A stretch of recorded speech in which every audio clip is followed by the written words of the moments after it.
A family grieves over a North St. Louis County mother and her two children shot and killed in their own home. Everyone enjoying the show, more to come. That's what Bobby McCulley wrote on his wife's Facebook page on February 27, 2021. 3 hours later, 34-year-old Roseanne McCulley lay dead at her front door, along with her 13-year-old son Caden and 6-year-old daughter Kaylee.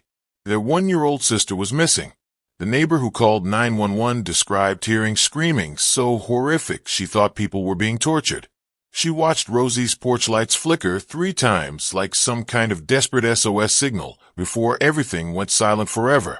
What makes this case absolutely gut-wrenching isn't just the violence. It's that Rosie had been documenting her abuse on Facebook for weeks, practically begging for help in real time. She posted photos of her hospital bruises, detailed how her husband stomped her chest with steel-toed boots, even joked about putting her private parts in retirement because she got beaten for refusing sex. Thousands of people saw these posts. Her friends shared them. People commented with heart emojis and praying for you messages. But nobody understood that they were watching a countdown to murder. The most chilling part? That final night, Rosie's best friend Stephanie knew something was wrong when she texted, "Answer me," and got back, "Busy, I will hit you back shortly." That response was so unlike Rosie that Stephanie immediately texted, "Bobby, let my niece go." She never got a reply, because by then, Bobby was already inside the house, holding Rosie and her children at gunpoint for hours before executing them one by one. Before we examine how a mother's desperate cry for help on social media became her death sentence, I need to know something about you. The people who truly understand the gravity of what you're about to hear always hit that subscribe button. They recognize that these stories aren't entertainment. They're warnings that could save lives. But I've noticed something disturbing. Thousands watch these videos, learn these crucial red flags, then disappear without subscribing. If you're someone who believes in protecting others by spreading awareness of these warning signs, prove it. Subscribe now. Because frankly, if you can watch what happened to Rosie and just scroll away without helping this message reach more people, well, that says something about your character, doesn't it? Roseanne Darling. Yes, that was actually her maiden name, and the irony would become heartbreaking. Wasn't your typical small-town Texas woman. She had a communications degree from college, but chose to work with her hands instead, building a successful business, creating custom jewelry and crafts. Friends described her as fiercely independent, artistic, and someone who could light up any room she walked into. At 32, she was a devoted mother to her 3 children and seemed to have everything figured out. Then Bobby McCulley entered her life like a romantic movie script. He was charming, attentive, and most importantly to Rosie, he embraced her children as his own. This wasn't just some guy tolerating her kids to get to her. Bobby appeared genuinely invested in being a stepfather. He'd take them fishing, help with homework, and post about family adventures on social media. Rosie's Facebook posts from their early relationship read like a fairy tale. "My Superman came home today," she'd write, alongside photos of Bobby in his work uniform. "Blessed beyond measure with this man who loves my babies like his own." Their wedding day looked picture perfect. Rosie glowed in her white dress, surrounded by all 3 children and Bobby's extended family, who welcomed her with open arms. She posted constantly about their blended family adventures, camping trips, birthday parties, lazy Sunday mornings, with all the kids piled on the couch watching movies. To anyone scrolling through her Facebook timeline, the McCulleys looked like the definition of relationship goals. But if you knew what to look for, the warning signs were hiding in plain sight within Rosie's own posts. She'd share memes about "real men handle strong women," and "my man knows I'm crazy, but loves me anyway." Innocent enough on the surface, but these are classic posts that women in controlling relationships share to normalize the tension they're feeling. She'd also frequently post about being grateful for Bobby's patience with her, thanking him publicly for putting up with her artistic mess or her strong opinions about parenting. Even more telling were the posts that suddenly stopped. Before Bobby, Rosie's timeline was full of girls' nights out, solo adventures with her kids, and independent business achievements. After their marriage, those posts vanished. Instead, every social activity included Bobby. Every business success was credited to his support. Every family decision became a we decision in her posts, even when talking about her own children from her previous relationship. The shift was so gradual that even Rosie's closest friends didn't notice it happening. Looking back, her sister would say that Rosie's personality started changing about 6 months after the wedding. She became more anxious, constantly checking her phone, and would cut conversations short if Bobby called. But at the time, everyone just thought she was adjusting to married life and trying to make her blended family work. What nobody knew was that Bobby McCulley had a criminal history spanning back to 2014. Charges for assault, terroristic threats, and false imprisonment of another woman. A woman who, to this day, carries a gun because of what Bobby did to her. On November 15, 2017, Rosie McCulley did something that would have saved her life if she'd followed through with it. She filed a police report against Bobby for domestic violence. The details in that report read like a preview of the horror to come. Bobby had choked her until she nearly lost consciousness, then forced her to have sex while she was still struggling to breathe. When officers arrived at their home, they found Rosie with visible bruising around her throat and what the report described as ligature marks consistent with strangulation. But here's where the system failed Rosie for the first time. Within 48 hours, she dropped all charges. The reason she gave police was that it was just a misunderstanding and that Bobby was getting help with his anger issues. What really happened was textbook manipulation. Bobby convinced Rosie that pressing charges would destroy his career, leaving their family without income. He promised counseling, anger management, whatever she wanted. He love-bombed her with flowers, apologies, and public declarations of devotion on Facebook. The cycle every abuse expert warns about had officially begun. What makes this even more disturbing is that Bobby's pattern of violence wasn't new, and it wasn't limited to Rosie. Court records show that in 2014, Bobby was charged with assault causing bodily injury against another woman. In 2015, he faced charges for terroristic threats. Most shocking of all, in 2016, just 1 year before he married Rosie, Bobby was arrested for false imprisonment of his previous girlfriend. That woman, who we'll call Sarah to protect her identity, spoke to police after Bobby's murder-suicide. Her story is absolutely chilling. She described how Bobby would lock her in their apartment for days at a time, monitoring her phone calls and social media activity. A friend believes that she was the last person to speak to Rosie alive. She had a lot of people that just loved her because she was such a sweet person. Stephanie St. John said her close friend Rosie McCullough called her auntie and as a nickname called Rosie her niece.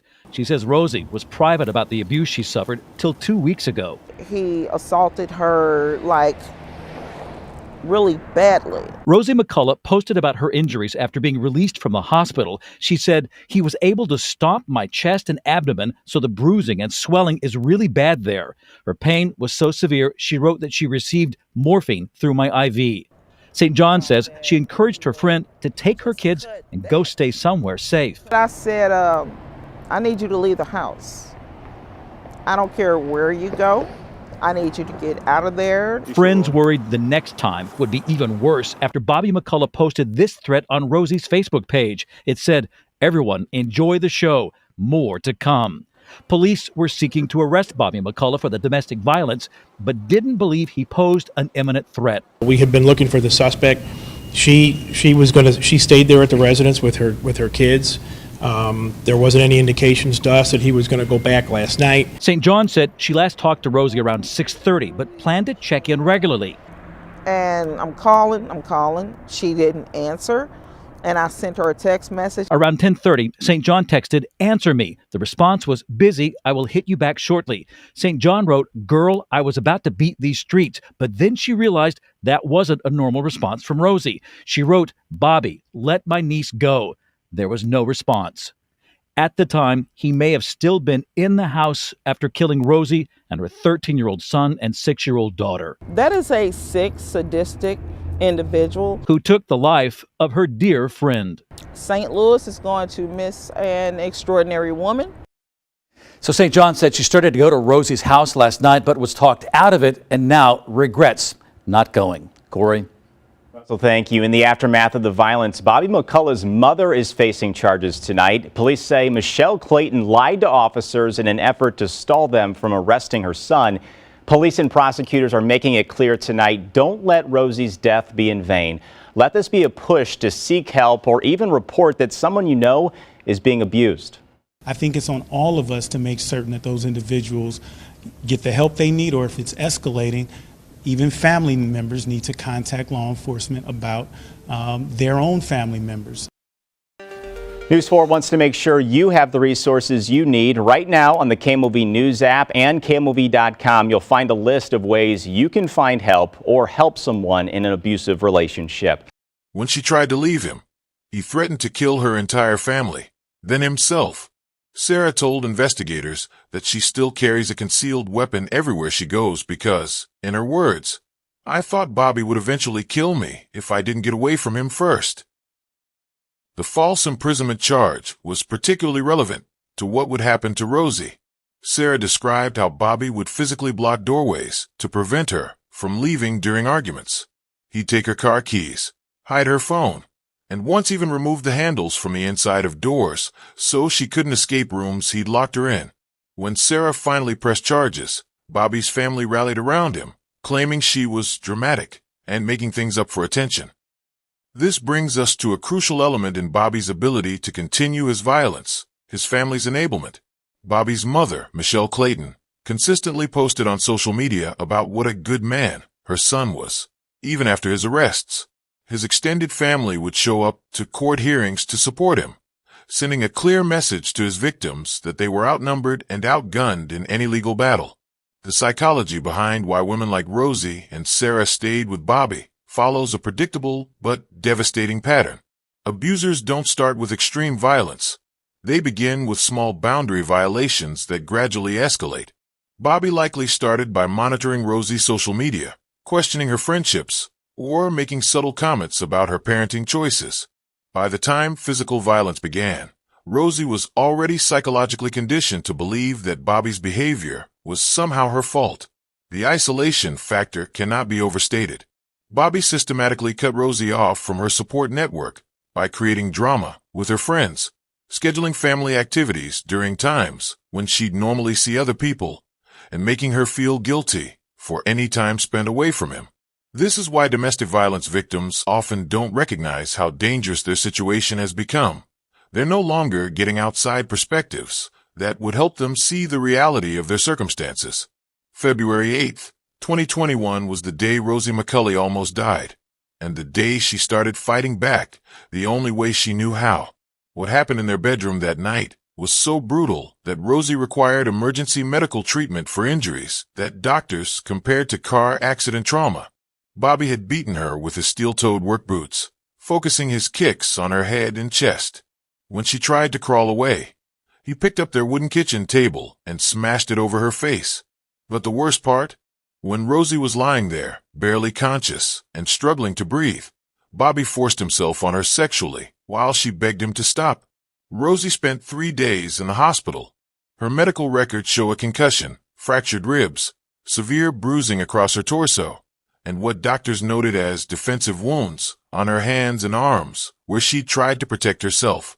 The nursing staff administered morphine every 4 hours just to manage her pain levels. One nurse later told investigators that Rosie's injuries were among the worst domestic violence cases she'd seen in 15 years of emergency medicine. But here's what makes Rosie extraordinary. Instead of hiding what happened, she turned her pain into evidence. From her hospital bed, using her cracked phone screen, she began documenting everything on Facebook. She posted photos of her bruised face with captions like "Bobby's anger management working really well," and "Guess I learned not to disagree about what to watch on TV." The posts were heartbreaking, but also showed Rosie's incredible strength.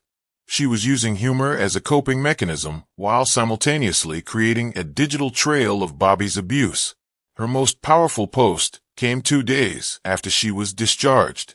She wrote, "For those asking why I don't just leave, he told me if I ever try to take his babies away, he'd make sure I never saw them again.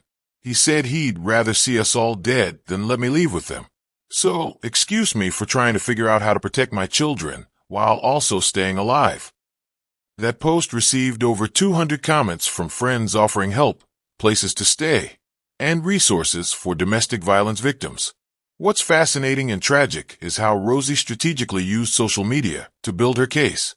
She posted screenshots of Bobby's threatening text messages, photos of damaged property from his violent outbursts, and detailed accounts of incidents with timestamps.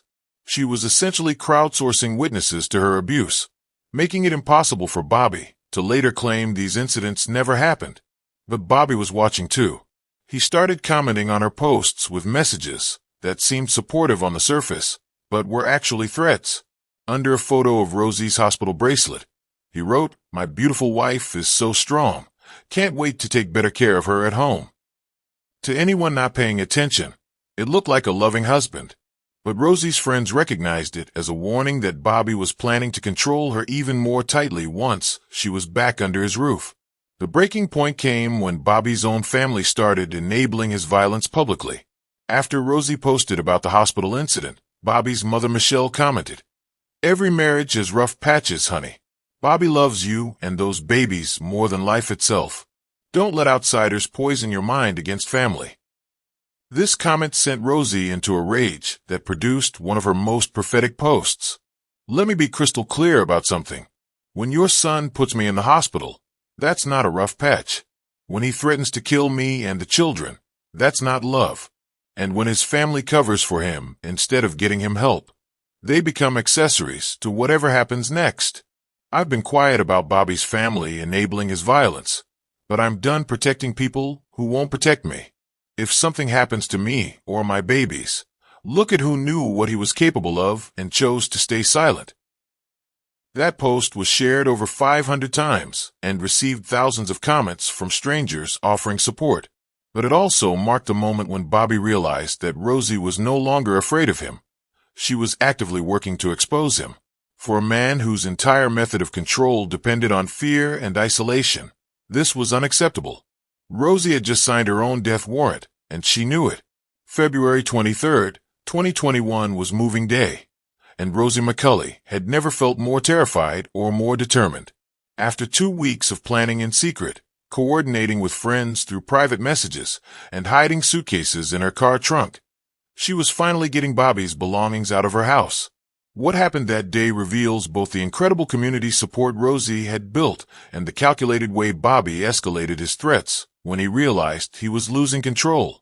Rosie's friend Stephanie organized what they called Operation Freedom, a coordinated effort involving 12 people who showed up at 8 in the morning to pack Bobby's things while he was at work. They moved like a military unit, boxing up his clothes, tools, and personal items in under 3 hours. Rosie documented the entire process on Facebook Live, narrating each room as they cleared out Bobby's presence. "Here's where he threw the lamp at me," she said, pointing to a hole in the wall. "And this is the bedroom where he told me he'd kill me if I ever left." The video received over 3,000 views and hundreds of comments from people cheering her on. But the most powerful moment came when they reached Bobby's bedside table. Inside the drawer, Rosie found handwritten notes in Bobby's handwriting that made everyone freeze. The notes contained detailed descriptions of how he would kill Rosie if she ever tried to leave him, including specific methods and locations where he would hide her body.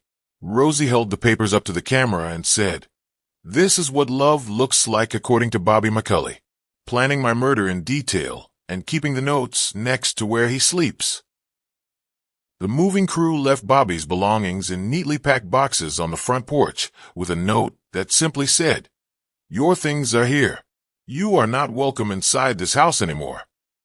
Rosie changed the locks that same afternoon and installed a security camera system that would stream directly to her phone.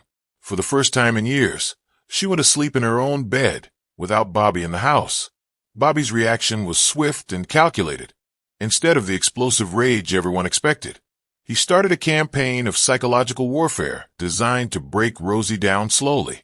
His text messages, which Rosie screenshot and posted online, revealed a master manipulator at work. "I know I messed up, baby, but I can't lose my job over this. The kids need me to provide for them. I'll sleep in my truck if I have to, but please don't destroy our family over one bad night." Notice how Bobby framed everything around his needs, not the trauma he'd caused. He never once apologized for putting Rosie in the hospital or for the years of abuse. Instead, he focused on financial manipulation and guilt-tripping her about the children. When those tactics failed, his messages became more threatening. You think you're so smart posting our business online, but you have no idea what you're starting. I built this family, and I can tear it down just as easily. The most chilling escalation came on February 26th, when Bobby started commenting directly on Rosie's Facebook posts instead of texting privately. Under a photo of Rosie and her children enjoying their first peaceful dinner in months, Bobby wrote, "Enjoy it while it lasts. Some shows are about to get canceled." When Rosie's friends started responding to defend her, Bobby replied to each comment with increasingly aggressive responses that revealed his complete break from reality. But nothing prepared anyone for Bobby's final public message. On February 27th at 2:47 in the afternoon, under Rosie's post about feeling safe for the first time in years, Bobby commented, "Everyone enjoying the show, more to come." 23 people immediately tagged Rosie to alert her. Her last response was a simple, "Not today, Satan." 3 hours later, Bobby would make good on his threat in the most horrific way possible. February 27th, 2021 started like any other Saturday for Rosie McCulley.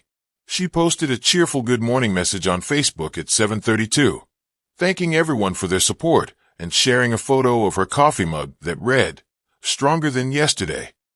She had no idea that Bobby had been sitting in his truck outside her house since 5 in the morning, watching her windows and timing her routine. The first missed opportunity came at 9:15 when Rosie's neighbor, Janet Williams, called the police to report a suspicious person lurking around the McCulley property. Janet had noticed a man in dark clothing moving between the trees behind Rosie's house and had a gut feeling something was wrong. 2 officers responded to the call and spent exactly 11 minutes searching the immediate area around Rosie's house before declaring the scene clear and leaving. What those officers didn't know was that Bobby had military training and survival skills from his time in the National Guard. He'd been planning this final confrontation for days, studying Rosie's new security cameras and finding blind spots in her property. When police arrived, Bobby simply moved deeper into the wooded area behind her house and waited. The officers never expanded their search beyond the obvious hiding places, and they never knocked on Rosie's door to warn her about the suspicious person report. The second critical failure happened at 1:30 in the afternoon when Rosie's best friend Stephanie tried to call her to make plans for that evening. When Rosie didn't answer, Stephanie sent a text. "Girl, where are you? We're supposed to go shopping for Kaylee's birthday party decorations." The response came back immediately. "Busy, I will hit you back shortly." Those 8 words should have triggered every alarm bell in Stephanie's head because Rosie never, ever used that formal tone in text messages. Stephanie knew Rosie's texting style intimately. She used emojis constantly, called everyone babe or hun, and always included way too many exclamation points. The cold, grammatically correct response was so unlike Rosie that Stephanie immediately tried calling again. When it went straight to voicemail, she sent another text. "This doesn't sound like you. If Bobby is there, send me a heart emoji." No response. Then Stephanie sent the text that would haunt her forever. "Bobby, let my niece go." By this point, Bobby had already been inside Rosie's house for over 2 hours. Neighbors would later tell investigators they heard what sounded like furniture being moved around and muffled shouting. But nobody called police because domestic disturbances were unfortunately common in the neighborhood. What they didn't realize was that Bobby was systematically destroying Rosie's security cameras and barricading doors to prevent escape. The most heartbreaking detail comes from the timeline investigators pieced together using Rosie's phone records and the surviving camera footage. Between 2 and 5 in the afternoon, Rosie sent several text messages that were clearly written under duress. To her sister, "Taking a break from social media for a while, need to focus on family." To her boss, "Won't be able to work Monday, family emergency." To her ex-husband, "Kids are staying here this weekend, don't come by." Bobby was using Rosie's phone to systematically cut off anyone who might check on her, buying himself time to carry out whatever he had planned. The most chilling message was sent to Rosie's mother at 4:15. Love you, Mom. Tell everyone I'm sorry for the drama lately. Just need some peace and quiet. Rosie's mother later said she almost drove over immediately because Rosie never apologized for standing up to abuse.